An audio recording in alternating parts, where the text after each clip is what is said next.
ನಾವು ಜೀವಿಸುತ್ತಿರುವ ಈ ದ್ವೀಪದಲ್ಲಿ ಎಷ್ಟೋ ಮರ್ಮಗಳು ಅಡಗಿವೆ.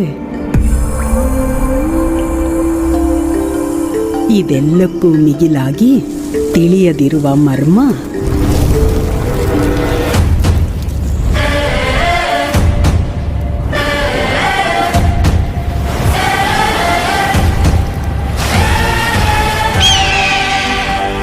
ಹಬ್ಬದೂಟ ಸ್ವೀಕರಿಸಲು ಬರುವಿರೋ?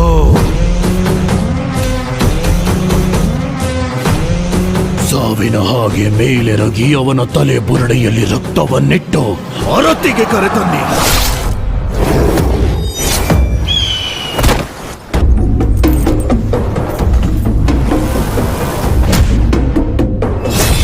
ಹತ್ತು ಹನಿಗಳು ಕೆಳಗೆ ಬೀಳುವ ಮೊದಲು ಗಂಗುವ ಇಲ್ಲಿಗೆ ಬರಬೇಕು.